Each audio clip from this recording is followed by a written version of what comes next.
성도님들하고 한번 나눴으면 좋겠다라는 그런 생각을 갖게 되었습니다. 여러분, 우리 교회 4대 비전 가운데 이거 기억하시나요? 하나님을 하나님 되시게, 그죠? 복음을 복음 되게, 사람을 사람 되게, 은혜를 은행 되게 하는 것이 우리 교회 비전 아니겠습니까? 그 가운데서도 하나님을 하나님 되시게 하는 이 비전이 너무나 소중한데, 이 비전 가운데 핵심이 하나 있어요. 가장 먼저 우리가 내세우는 우리의 실천 강령이라고 할까요? 그런 것이 있는데, 그것은 뭐냐면 바로 예배입니다.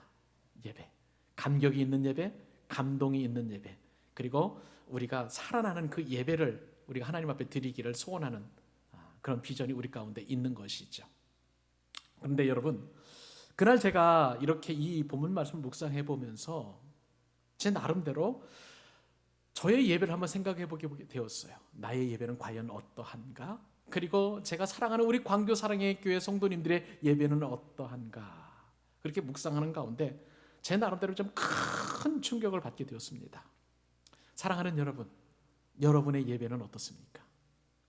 정말 과연 하나님을 하나님 되게 하시는 그런 예배를 드리고 계십니까? 여러분, 하나님 앞에 우리가 예배를 드리겠다라는 그런 마음은 없는 것인지요? 또 체면과 가족의 어떤 닥달로 마지못해서 이곳에 와 앉아 계시지는 않는지요? 아무런 기대 없이 하나님을 예배하고 있지는 않는지, 영과 진리로 예배하지 않고 형식적으로 예배하고 있지는 않는지, 그런 것들에 대한 염려와 걱정이 그날 제가 말씀을 묵상해 보면서 참 마음에 깊은 어떤 충격이라고 할까요? 울림이 있었습니다. 그러다 보면 여러분, 어떻게 예배가 되냐면요, 이렇게 아무런 기대감 없이 예배를 드리게 되면 그저 예배 시간이 지루해요. 참 지루합니다. 이 시간에 차라리 게임 한 판을 더 하면 좋지, 차라리 이 시간에 어디 외출해서 내가 그냥 뭐라 그럴까요? 즐겁게, 그리고 이 시간에 뭐 맛있는 거 먹으면 좋지, 그런 마음이 들 때가 있을 것이죠. 어디 그뿐입니까? 이 말씀을 들으면서 딴 생각을 하게 되잖아요. 자꾸 하나님의 말씀이 내게 들려오고 있는데도 불구하고 나는 마음의 문을 꽉 닫고 내 생각만 하고 있는 그러한 나의 예배를 생각해 보게 됩니다. 기도거리가 우리 인생 가운데 산더미처럼 아마 쌓여 있을 거예요. 그런데 그럼에도 불구하고 이것은 하나님께서 나로 하여금 기도하게 하시는 하나님의 뜻입니다마는, 그런데 우리들 가운데서는 내가 새벽 기도회 하면 하루가 너무 힘들어질 거야, 그런 마음으로 꽉 차 있으니까 아예 새벽 기도회는 하고 싶은 그런 엄두도, 새벽 기도에 나가야 되겠다는 그런 엄두도 나지 않는 생각을 하게 됩니다. 이런 것을 보면 나의 예배가 혹시 총체적인 난국은 아닌지 한 번쯤 생각을 해보게 된다는 거예요. 여러분, 하나님은요, 그런데 우리의 이런 밋밋한 예배, 느슨한 예배, 영과 진리로 드리지 않는 예배를 하나님은 거절하십니다. 나아가서 우리가 연말이 오기 전에 이제 2022년도 교회 봉사 섬김 지원서를 우리가 작성을 하고 이제 새로운 마음을 가지고 이제 다른 교회들보다, 다른 분들보다 2달 정도 앞서서 우리가 새롭게 새해를 시작하게 될 터인데, 오늘 예배를 통해서 정말 이 내 예배를 회복하지 않으면 그런 모든 것들이 다 무용지물 될 수밖에 없다는 생각을 갖게 되실 거예요. 그래서 오늘 말씀은요, 여러분들에게 도전을 주는 그런 말씀이 될 것입니다. 사랑하는 여러분, 이거 한 가지만 확실하게 기억하십시오. 예배에 성공하는 인생이 진짜 성공하는 인생입니다. 예배는 호흡 있는 자의 본질이에요. 그리고 교회가 이 땅에 존재하는 본질인 것입니다. 그러므로 내가 예배한다는 것은 내가 이 땅에서 사명이 있는 것이고, 내가 예배하는 한 하나님께서는 나의 생명을 거두어 가지 않으실 것입니다. 우리의 예배 하나님 기뻐하시고요, 우리 교회의 예배도 하나님은 기뻐하시는 줄로 믿습니다. 여러분, 하나님은 어떤 분이신가요? 만왕의 왕이에요. 만유의 주세요. 절대로 우리의 예배를 부걸하지 않으려 하십니다. 우리가 예배를 제발 드려줬으면 좋겠다, 이런 마음이 아니에요. 우리를 구원하신 구원자로서 마땅히 하나님은 우리의 예배를 받으시기 원하시는 것입니다. 여러분, 2022년도를 앞두고 하나님의 일을 하기에 앞서서 우리가 먼저 해야 할 것은 예배의 회복입니다. 오늘 우리 예배의 모델은 다윗이 될 거예요.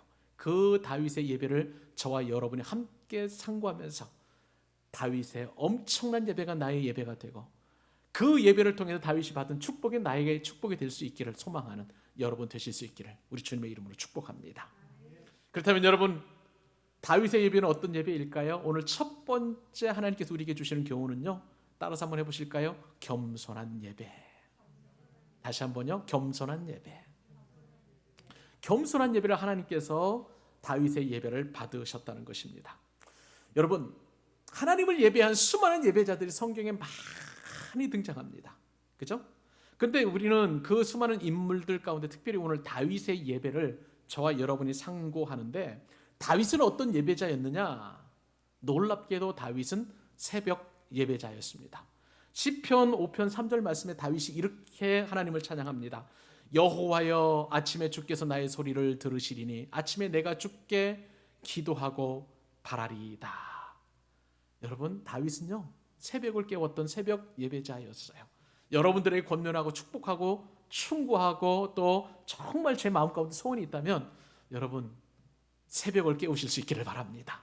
그것이 우리 교회에서 하는 새벽 기도이든지 아니면 여러분 스스로 하는 큐티든지 상관없어요. 새벽을 깨우는 예배자가 하나님을 기쁘시게 하는 예배자입니다. 또한요, 다윗은 어떤 예배자였느냐? 지상 최고의 예배자였어요. 하나님의 법궤가 오벳 에돔이라는 이 에브라임 땅에 있었습니다. 그런데 그 하나님의 법궤를 예루살렘으로 옮겨가는데 그 옮겨가는 것이 너무나 행복한 거예요. 이따 우리가 살펴보겠습니다만은 그 행복한 마음을 다윗은 주체할 수 없어가지고요, 배 에봇을 입고 춤을 추는데 옷이 다 벗겨질 정도로 그렇게 막 춤을 춥니다. 이 다윗의 아내가 그것을 보고 이제 다윗을 책망하죠. 상관없었어요. 그렇게 하나님을 기뻐하며 춤을 출 정도로 지상 최고의 예배자였다는 것이죠. 이렇게 새벽을 깨운 예배자, 지상 최고의 예배자, 하나님을 정말 기쁘시게 할 만한 그런 예배를 드렸을 때에 다윗을 어떻게 평가하는지 아세요? 사도행전 13장 22절에 다윗을 이렇게 이야기합니다. 같이 한번 읽어볼까요?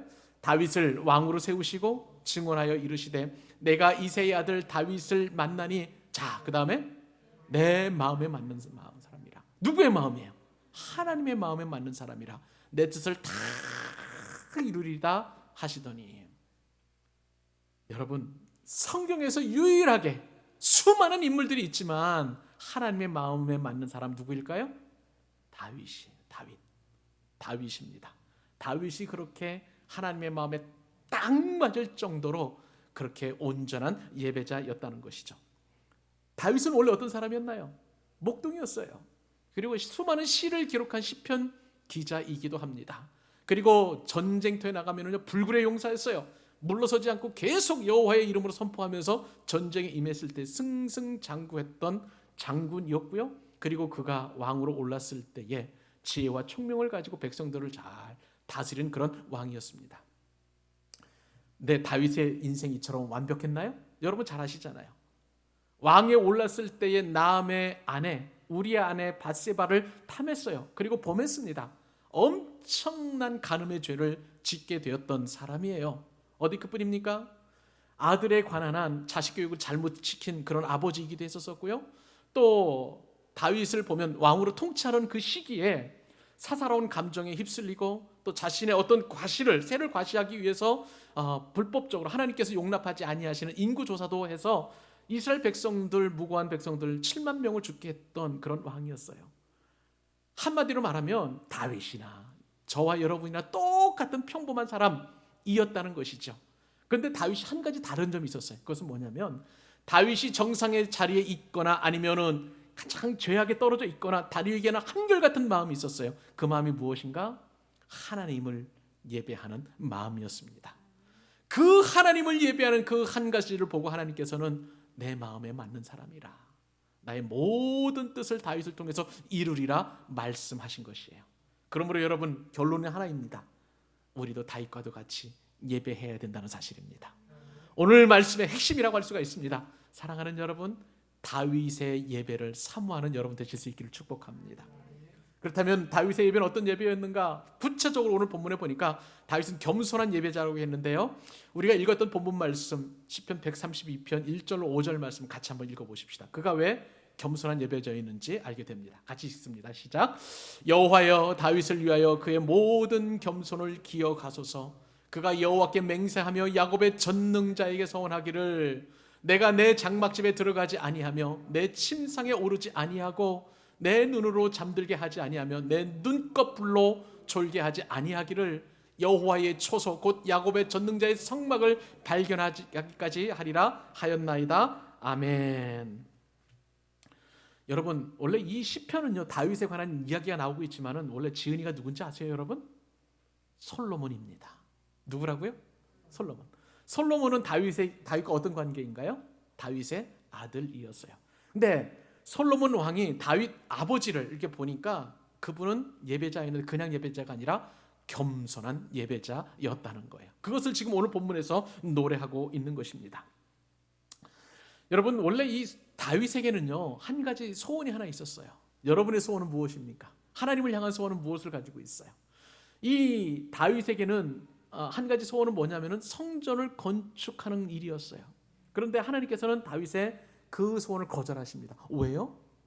다윗이 너무나 많은 피를 흘렸기 때문에 하나님께서는 다윗의 그 소원을 이루어지지 않았어요. 이렇게 되면 보통 우리는 어떻게 생각합니까? 낭망하지요. 절망하지요. 하나님께서 나의 소원을 이루어지지 아니하신다 말씀하시니까 참 우리 가운데서는 정말 인생 살맛이 안 날 정도로 그렇게 심하게 낙심하실 것입니다. 그런데 놀랍게도 다윗은 낙심하지 않았어요. 자신이 소원했던 비록 성전 건축을 하지 못했지만 자신의 아들인 솔로몬이 그 성전 건축을 할 수 있도록 모든 것을 준비해 주는 그런 역할을 하게 되는 것을 보게 됩니다. 한마디로 말하면은요, 다윗은 하나님에 향한 열정만큼은 절대 식어지지 않는 그러한 마음을 가지고 있었다는 거예요. 그래서 이런 마음을 가지고 있으니까요, 하나님을 향해서 일부러 고단한 삶을 살았어요. 일부러 피곤한 삶을 살았어요. 비록 성전 건축은 자신이 할 수 없었지만 그럼에도 하나님과 성전을 향한 열정은 조금도 사그라지지 않고 이 성전 건축을 준비하는 모든 일에 자신의 열정을 쏟아 붓습니다. 여러분, 성전 건축의 핵심이 뭔지 아세요, 여러분? 성전 안에는 그냥 그 건물이 중요한 게 아니잖아요. 그 성전이나 성막 안에 가장 중요한 것은 하나님의 임재를 상징하는 언약궤를 모시는 거예요. 지금이야 우리가 내 마음 가운데 성전이니까 하나님을 우리 가운데 성령님으로 모시고 있지만 구약의 백성에서는 이런 아직 예수님께서 오시지 않으신 그 시절에는 성전의 지성소 안에 있는 이 법궤를 통해서 하나님의 임재의 상징을 말하는 거예요. 그러니까 이 법궤가 굉장히 중요한 거예요. 근데 다윗은 어떤 상황이었느냐?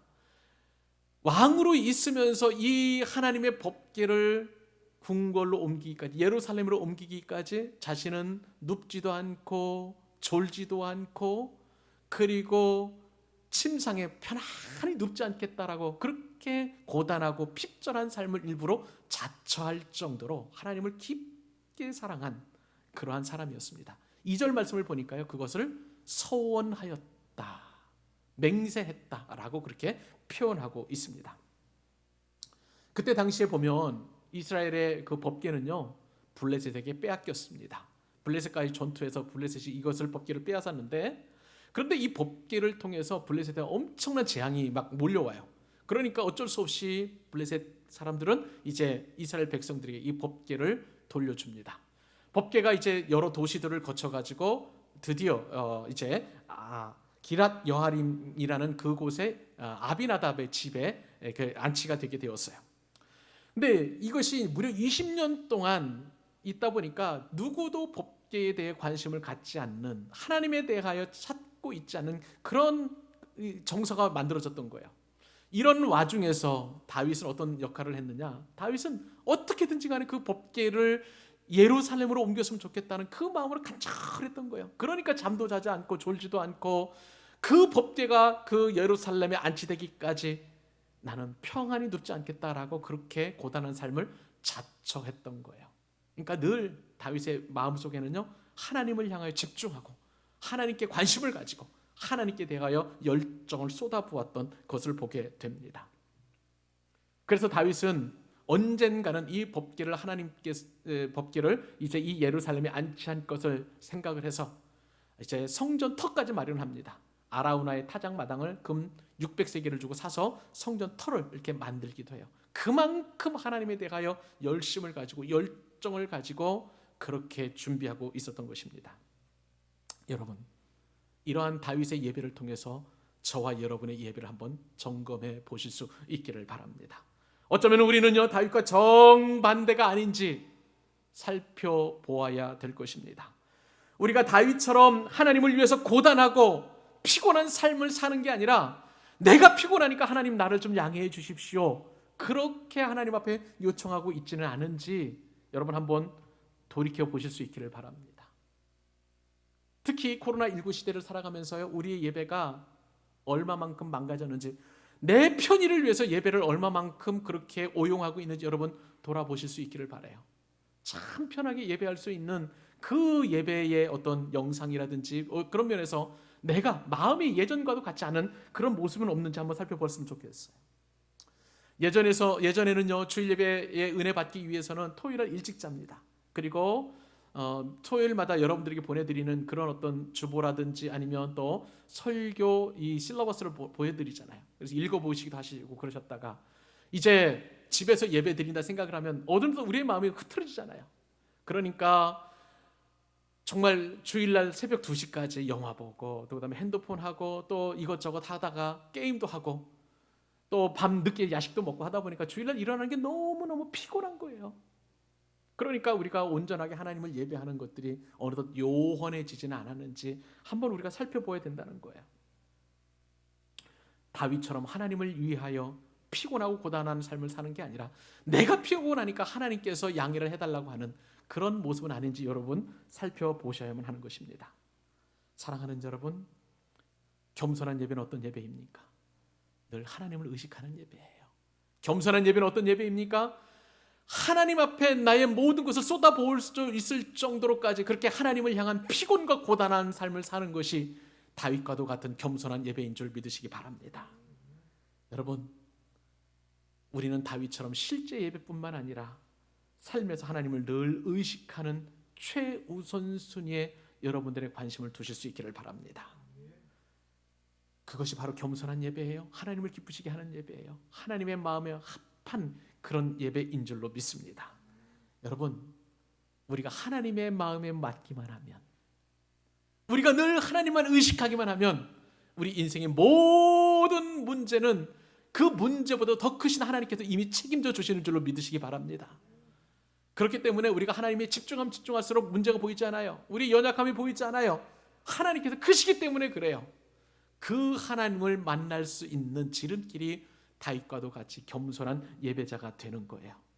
저는요, 우리 이 자리에 예배하는 모든 분들, 영상으로 예배하는 모든 분들 한 분 한 분을 주님의 이름으로 축복하는데 특별히 다윗과도 같이 하나님의 마음에 맞는 겸손한 예배자 되실 수 있기를 바랍니다. 그럼 이 인생에 여러 모든 문제들이 해결되고 여러분들은 주님의 은혜 안에서 승리하는 삶을 살게 될 것입니다. 다윗의 예배는 또 어떤 예배일까요? 따라서 한번 또 외쳐보십시다. 모이는 예배. 모이는 예배. 모이는 예배를 드렸어요. 그래요. 여러분, 다윗이 이처럼 간절한 마음으로 그 하나님의 언약궤가 어디 있는지 그렇게 살폈을 때요, 드디어 하나님의 언약궤를 발견하게 되었습니다. 사랑하는 여러분, 저와 여러분이 하나님을 간절히 찾고 찾으면 반드시 하나님을 만나게 될 줄로 믿습니다. 그 하나님을 만나는 것이 얼마나 기쁜지요. 다윗은 이렇게 노래를 해요. 오늘 본문 6절로 10절 같이 읽습니다. 자, 시작. 우리가 그것이 에브라다에 있다 함을 들었더니 나무 밭에서 찾았도다. 우리가 그의 계신 곳으로 들어가서 그의 발등상 앞에서 엎드려 예배하리로다. 여호와여 일어나사 주의 권능의 궤와 함께 평안한 곳으로 들어가소서. 주의 제사장들은 의를 옷 입고 주의 성도들은 즐거이 외칠지어다. 주의 종 다윗을 위하여 주의 기름 부음 받은 자의 얼굴을 외면하지 마옵소서. 아멘. 다윗은요, 하나님의 발등상이라고 표현한, 오늘 본문에 그렇게 표현되어 있죠. 언약궤를 발견했다는 소식을 듣게 되었어요. 그곳이 어디에 있었느냐? 에브라다라는 곳에 있습니다. 에브라다, 여러분 성경에 보시면 파란색 글씨로 에브라임이라고 이렇게 표현되어 있을 것입니다. 그래요. 에브라임이나 에브라다나 같은 말 혹은 또 변형된 말이라고 보시면 되겠습니다. 그 에브라임 지파의 땅에 있는 나무밭이라고 그랬어요. 나무밭이 원래 다른 번역본에 뭐라 그럴까요? 다른 그 번역본이 아니라 뭐라 그래요? 이게 쓴 거. 제 표현이 안 나네요. 요즘은 이렇습니다. 그런 이제 서기관들이 글 쓰고 나서 여러 가지 사본입니다. 죄송합니다. 사본에 보면 이 나무 밭을 다른 데서는 야일의 밭이라고 표현되어 있어요. 근데 이 야일이 어떤 곳이냐? 바로 기랏 여아림의 다른 이름이기도 합니다. 그러니까 에브라임 지파의 땅 기랏 여아림에 있는 이 하나님의 언약궤를 다윗이 보게 된 거예요. 발견하게 된 거예요. 그랬더니 다윗은요 엄청난 기쁨을 가지고 그냥 바로 달려가서 왕으로서 통치하고 이런 거 둘째치고 가장 먼저 하나님을 예배하기 위하여 바로 이 야일의 밭으로 달려가서 하나님을 예배하였습니다. 여러분 한번 생각을 해보세요. 만약에 여러분의 자녀가 딸을 잃어버렸다 가정해 보십시다. 20년 만에 그런데 그 딸을 극적으로 찾았다고 하면 여러분 어떻습니까? 그 아버지나 엄마의 기쁨은 이루 말할 수 없었을 거예요. 하물며 다윗은요 매일매일 그 하나님을 만나기 위하여 그리고 하나님의 그 언약궤를 찾기 위하여 그렇게 노심초사해서 20년 동안 밤잠도 제대로 자지 못하고 평안한 곳에 눕지도 않았던 그 상황 속에서 하나님의 언약궤를 발견했다는 소식을 들으니 얼마나 기뻤을까요? 달려가서 하나님 앞에 예배합니다. 그렇게 하나님을 예배하는 그 다윗, 우리는 여기서 귀한 교훈을 한 가지 얻을 수 있어요. 여러분, 우리가 하나님의 일을 하거나 내지는 하나님을 예배할 때요 우리가 굉장히 외로울 수 있습니다. 하나님의 언약궤를 잃어버리고 다윗만큼 그렇게 하나님의 언약궤에 대하여 생각했던 사람이 아무도 없었어요. 수많은 사람도 있었지만은, 그런데 다윗만큼은 왕이지만 그렇게 하나님의 임재를 상징하는 이 언약궤를 찾으려고 고군분투하고 마음을 졸이었던 그런 사람이에요. 여러분들도 그럴 거예요. 가정에서 나 혼자 예배 드리는 것, 나 혼자 교회 출석하는 것, 그럴 수도 있을지도 몰라요. 그런데 여러분, 이것이 전혀 우리에게 문제가 되지 않는 것은 이 다윗의 예배를 보면 알게 됩니다. 여러분, 다윗은 혼자 그 일을 했지만 그러나 하나님께서는 그 일의 동역자를 붙여주십니다. 이렇게 생각하시면 되겠어요. 엘리야에게 자신이 혼자만 하나님을 섬긴다라고 생각했었을 때 하나님은 아니라는 거예요.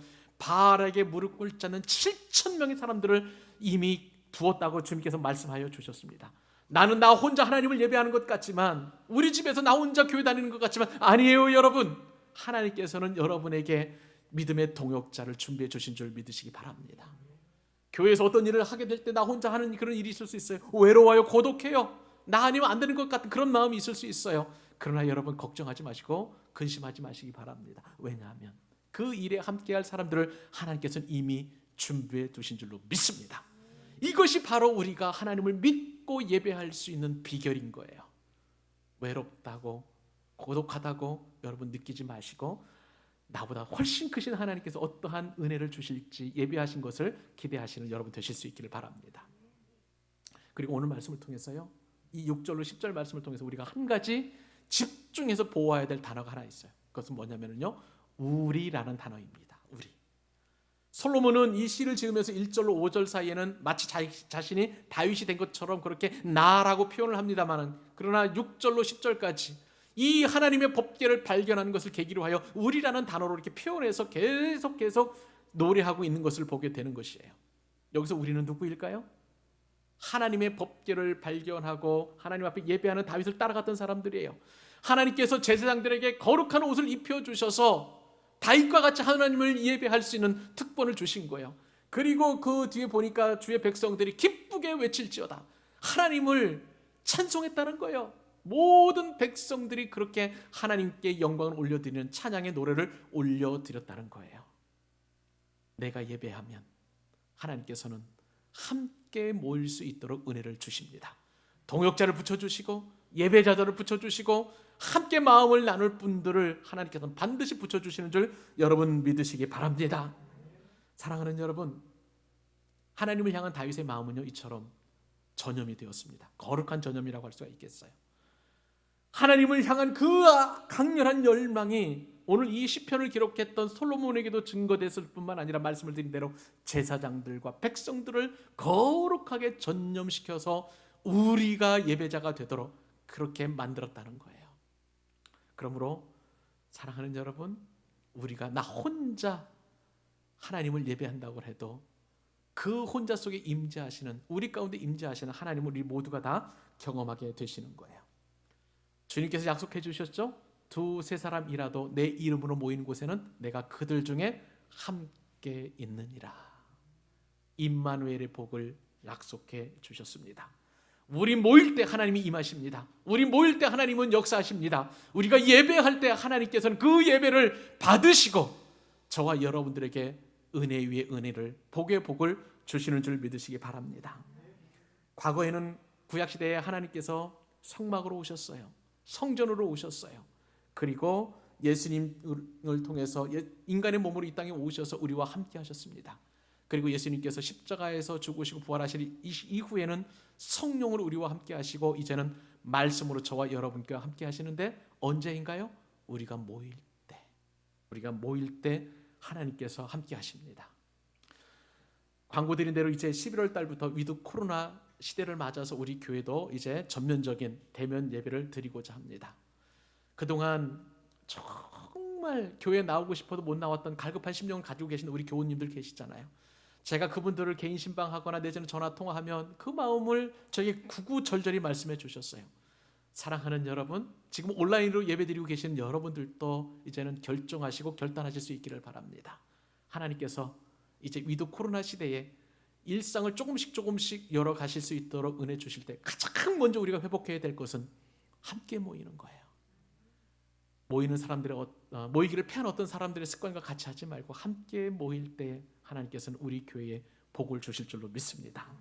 여러분, 그 복을 받기 위해서 여러분 어떤 복을 주시는지 우리가 먼저 알아야 되겠죠. 그래서 이사야서 52장 9절 제가 그 축복을 말씀을 드리겠습니다.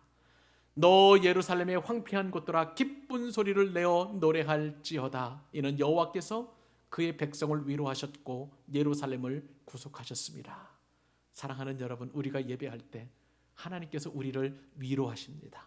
우리를 구속하십니다. 이 복을 함께 누리는 저와 여러분 되실 수 있기를 주님의 이름으로 축원합니다. 마지막 한 가지 더, 다윗의 예배 한 가지 더 살펴보도록 하십시다. 다윗은요 어떤 예배를 드렸느냐? 말씀을 붙드는 예배를 드렸습니다. 여러분, 다윗은 하나님 앞에 겸손했다고 말씀을 드렸죠. 그 겸손한 다윗에 대하여 하나님은 아주 신실하게 반응하십니다. 솔로몬은 다윗이 하나님 앞에 맹세했다고 얘기를 했어요. 다윗이 여호와께 맹세하여 야곱의 전능자에게 서원했던 것, 그 하나님의 궤를 찾을 것을 서원했던 것에 대하여 그렇게 마음을 가졌을 때 하나님께서도 당신의 마음에 맞는 이 겸손한 예배자 다윗에게 맹세까지 하십니다. 어떤 맹세를 하실까요? 이 다윗의 예배를 기뻐 받으시고 다윗을 영원한 왕조 위에 세우리라는 견고한 약속, 영원한 약속을 해주신다는 거예요. 자, 그 말씀이 11절로 18절 좀 긴 말씀이지만 같이 한번 읽어보기를 원합니다. 읽겠습니다. 여호와께서 다윗에게 성실히 맹세하셨으니 변하지 아니하실지라. 이르시기를 내 몸의 소생을 내 왕위에 둘지라. 내 자손이 내 언약과 그들에게 교훈하는 내 증거를 지킬진대 그들의 후손도 영원히 내 왕위에 앉으리라 하셨도다. 여호와께서 시온을 택하시고 자기 거처를 삼고자 하여 이르시기를 이는 내가 영원히 쉴 곳이라. 내가 여기 거주할 것은 이를 원하였음이로다. 내가 이성의 식료품에 풍족히 복을 주고 떡으로 그 빈민을 만족하게 하리로다. 내가 그 제사장들에게 구원을 옷 입히리니 그 성도들은 즐거이 외치리로다. 내가 거기서 다윗에게 뿔이 나게 할 것이라. 내가 내 기름 부음 받은 자를 위하여 등을 준비하였도다. 내가 그의 원수에게는 수치를 옷 입히고 그에게는 왕관이 빛나게 하리라 하셨도다. 아멘. 다윗이 이렇게 하나님을 향하여 온전한 마음으로 예배하니까 하나님께서 맹세까지 하시면서 그렇게 다윗에게 복을 내려주셨습니다. 어떤 복입니까? 일단은 내 몸의 소생을 내 왕위에 둘지라. 다윗을 통한 그 자손들이 이스라엘의 왕이 될 것이라고 말씀하여 주십니다. 사랑하는 여러분, 우리가 예배에 성공하면 왕 같은 제사장으로 저와 여러분들을 굳건하게 붙들어 주십니다. 이 말씀 믿으시기 바랍니다. 그리고 너의 자손이 내 언약과 그들에게 교훈하는 내 증거를 지킬진대 여러분, 우리가 하나님의 언약, 이처럼 다윗과도 같이 신실하게 하나님을 예배하기만 하면 이것이 바로 언약이잖아요. 그것이 또한 하나님께서 이 다윗에게 주시는 증거입니다. 말씀이에요. 그 약속을 지킬진대 그의 후손도 내 위에 영원히 내 왕위에 앉히리라. 그렇게 말씀하여 주십니다. 내가 예배에 성공하면은요, 나뿐만 아니라 나의 자녀들도 이처럼 복을 받는다는 하나님의 엄청난 약속이 이렇게 기록되어 있는 것입니다. 그런데 그 뒤에 말씀도 보니까 엄청 또 큰 축복이에요. 여호와께서 시온을 택하시고, 어디를 택하셨나요? 시온이 어디입니까? 예루살렘이에요. 예루살렘이 있는 그 시온은 원래 언덕입니다. 그것을 원래 시온이라고, 자이언이라고 보통 얘기를 하다가 어느새 이제 구약시대 후반으로 넘어가게 되면 하나님의 임재를 상징하는 곳을 시온이라고 이야기합니다. 지금 시온은 저 예루살렘이 아니라 바로 신약시대 예수님께서 오신 이후의 시온은요, 교회를 말하는 거예요. 그러니까 여러분, 이 말씀에 따르면 여호와께서, 하나님께서 이제는 교회를 택하시고 자기 거처를 삼고자 하여 이르신다, 그렇다는 거예요. 저와 여러분의 시온은 바로 광교 사랑의 교회인 줄로 믿습니다. 이 시온에서 하나님께서 복을 주시겠다, 그렇게 약속하시는 곳인데요, 어떤 약속이냐? 내가 영원히 쉴 곳이라. 이곳이 바로 하나님의 안식처가 되신다고 말씀하여 주십니다. 할렐루야. 이것보다 우리에게 더 큰 축복이 어디 있겠어요? 우리 광교 사랑의 교회가 하나님께서 임재하시는 곳이요, 그리고 하나님의 쉴 곳이라면 이것보다 더 큰 축복이 우리에게 없는 줄 믿습니다. 그런 다음에 엄청난 복이 또 임하는데요, 여러분 15절 말씀해 보세요. 내가 이 성의 식료품에 풍족히 복을 주고 떡으로 그 빈민을 만족하게 하리로다. 우리는 여러분, 하나님께 예배하는 것보다 떡을 준비하는 일에, 식료품 준비하는 일에 얼마나 고군분투하는지 몰라요. 근데 여러분, 이것으로 인해서 우리가 만족된다는 게 아니에요. 먼저 하나님을 예배하고 이 시온인 광교 사랑의 교회에서 예배할 때 우리의 모든 필요를 채워주시마, 이렇게 언약으로 우리에게 약속해 주신다고 하십니다. 이것이 뒤집어져서는 안 돼요. 반대가 되어서는 안 되는 거예요. 하나님을 예배할 때 우리가 풍성해지는 거예요. 결코 내가 풍성하게 했다고 해서 우리에게 넉넉해지는 게 아닌 거예요. 참된 만족은 하나님을 예배하는 것에 먼저 있음을 여러분 기억하실 수 있기를 바랍니다. 그 뒤에 보니까 또 하나님께서 다윗을 구원의 뿌리 되게 해주시겠다 말씀해 주세요. 다윗을 통해서 메시아가 나올 것을 예언해 주셨고요, 또한 다윗의 모든 원수를 하나님께서 친히 다스려 주시겠다 약속해 주셨습니다. 내가 그의 원수에게는 수치를 옷 입히고 그에게는 왕관이 빛나게 하리라. 영원토록 빛나게 하시는 하나님의 놀라운 은혜와 복을 다윗에게 주셨습니다. 왜요?